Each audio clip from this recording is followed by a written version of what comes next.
I'm doing early prep for my big cooking weekend. It's only 5 minutes to noon.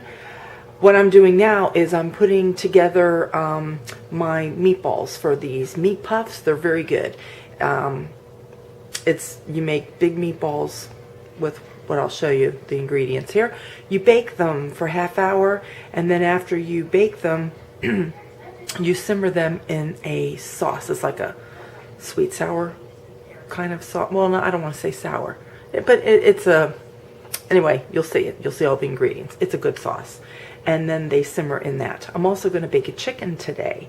And we had chili a couple days ago. I have some extra cornbread, so I thought that I would make some stuffing because we're having the chicken. I'm going to mash potatoes.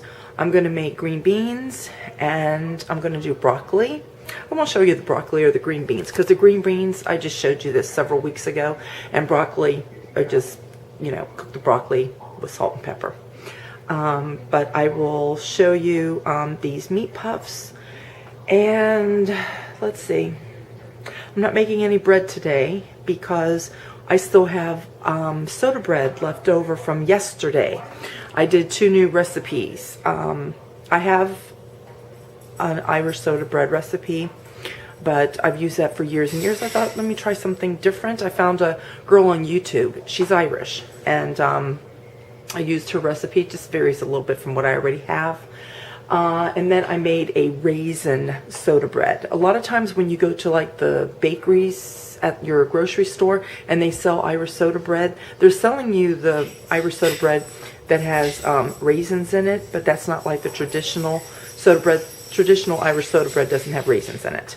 And you use wheat flour too. So anyway, we have bread left over from yesterday. So, and then having stuffing and mashed potatoes. We're not going to need any more carbs.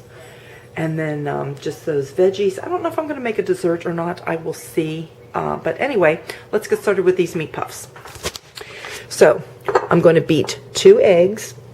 Then I need to grate 2 cups of potatoes, and I'm going to trim off all the yucky spots on this. The red potatoes, I like to leave the skins on, but I will take off the bad spots.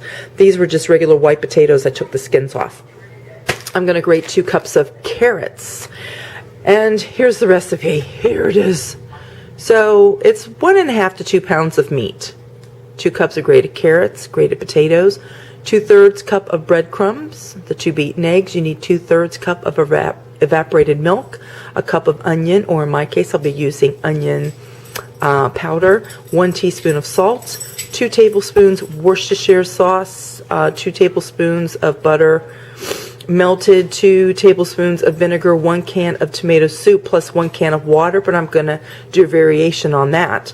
Half of a cup of ketchup, half of a cup of brown sugar. I'm going to do a variation on that, and 2 tablespoons of mustard.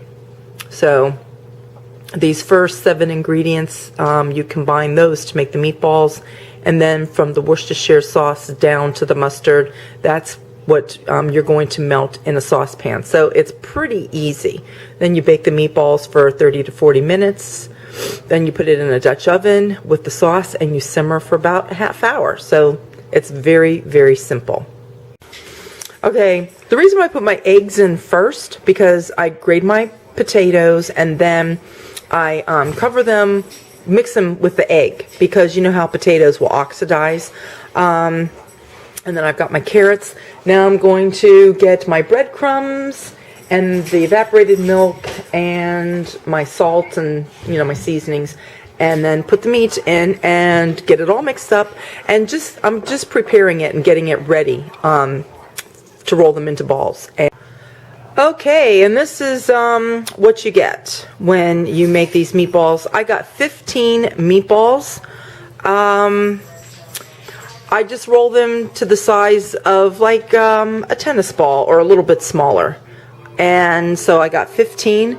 My mom, when she reread the recipe to me, because I hadn't had these in years and I don't know what I did with my recipe, so I had to call her to re-get it. For some reason, this isn't rolled right.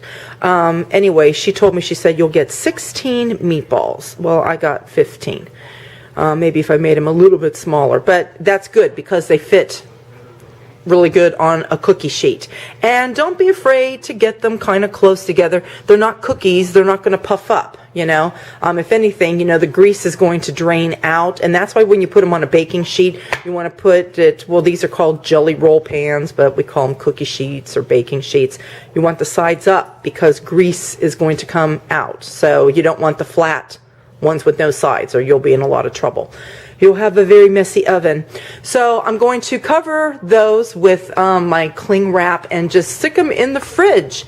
And then when I'm ready to bake them, probably about maybe 15 minutes before I throw them in the oven, I'll pull them out to set on the counter just to chill, get the chill off of them, and then I'll throw them in the oven. Now, I did do a couple variations.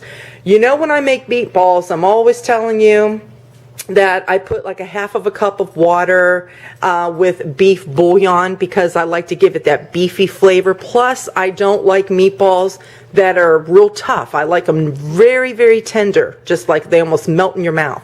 So instead of doing the half of a cup of water and the beef bouillon, what I did, I took a half of a cup of the carnation milk because I still have plenty of, I still even have leftover milk in there. There's plenty of milk.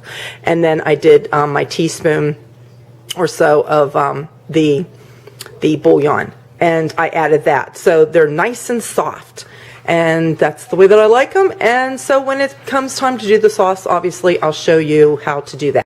Okay, one of the things that I'm doing here is I'm putting together a corned beef hash casserole. Yesterday we had egg, potato,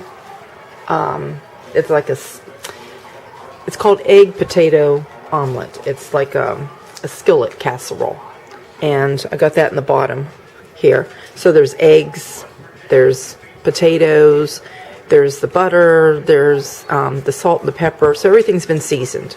The corned beef is cooked, it's been seasoned, so the only thing that I'm going to do is I've added some milk in here, and I've taken, I don't know, about 6-7 slices of American cheese, and now I'm just going to fold it all together and put it in a greased casserole dish, and then when I put my stuffing in the oven, I will put this in the oven. Okay, I told you I was going to do a twist to this sauce. So instead of using a regular can of soup, I used this one that's 23.2 ounces. It's this size, okay? And the reason why I did that, I'm going to omit the half of a cup of ketchup because the recipe calls for 1 can of tomato soup, 1 can of water, and a half a cup of ketchup. I'm just going to omit the ketchup. And instead of doing water, I drained the juice of this pineapple. Now, if my kids, my boys in particular, wouldn't be picky about the pineapple, I would just throw all the pineapple in there too. So this is 23.5 ounce, same as the tomato soup, but it only gives about a little less than half of a can. But I'm going to go ahead and put just a little bit of water in here to make it almost the full size. So, in other words, I'm probably going to fill it up to here with water. Now, I wanted to use apricot jam. I'm out of apricot jam, but I have this peach mango, and that's going to give it still a nice, like, tropical flavor because putting the pineapple juice in there. So I'm omitting the half of a cup of brown sugar, and I'm going to put in probably about 2/3 of the jar of jam. So omitting the sugar, plus I did not fill the can all the way up with water, so this will give it some good flavor. Okay, and I've got my butter in there. It's 2 tablespoons of butter and 2 tablespoons of Worcestershire sauce and 2 tablespoons of mustard. Now, whenever you're making like a barbecue sauce, like when I'm making Sloppy Joe's, I use Worcestershire sauce, I use vinegar, I use brown sugar, and I use mustard with the ketchup, and that kind of makes like a barbecue sauce. But this isn't going to be like a barbecue sauce because I've changed it up a bit, putting in the peach mango jam and the pineapple juice. So it's just, like I said, it's just changing it up a little bit more like a sweet sour sauce instead of a barbecue sauce. So I'm going to get this going to a boil, and the meatballs are almost done. They got about 6 more minutes, and then I'm going to get them in here and coat them with the sauce, just turning them, and then put the lid on and let them simmer for probably, what time is it? Probably for about an hour. I'm going to turn it down really, really low. Okay, everything is all mixed together well and boiling, but I've turned it way down now, and you can see my meatballs. They're browned. They're basically cooked, but they'll get even more tender by letting them cook here in the sauce. So I'm going to add these, and like I said, put the lid on, just let them simmer really low for about an hour. Okay, that is, I think it's a little bit smaller than my Dutch oven. I have my Dutch oven over here because I've got my potatoes in here. So Dutch oven would work really, really good. It's just sticking out a couple of them, but that's okay because what I did when I was putting them in there is just rotating them. And I'll probably do that during the simmer time. I'll just come and go like this. Then you just kind of move them around a little bit, you know, so they can all get down there and take their turn in the sauce. So, and the lid's going to go on here too, so it's going to help keep everything nice and moist. So, anyway, there's that. Now, where's my lid? My lid. There it is. Okay. There we go. Just like that. And I have it simmer. I'm going to even turn it down a little bit more to 2. There we go. So that's good. Now I got to clean this up. And there's my 2 casseroles. The beans are coming along nicely. I'm not going to do the broccoli because I just remembered I still have cabbage left from yesterday. Whoops. I still have this cabbage in here. So I'm going to heat this up, and so then we'll get rid of that. I'm trying to, you know, make sure I stay on top of things, that I get rid of all my leftovers. So that will be going on here in a bit. And now the other thing, I haven't checked my chicken. I smell it. It smells wonderful. So let's see what's going on here. Whoops. I don't want to get burned with steam.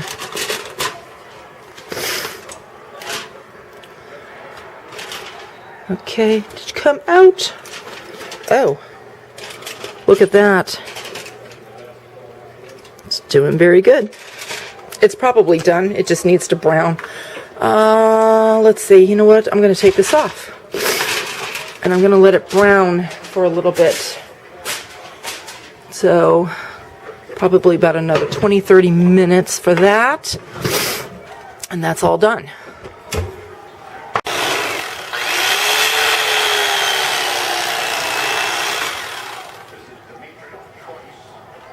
I'm going to show you Saturday and Sunday's dinner. Here we go. So here are our yummy, yummy meat puffs and stuffing, gravy,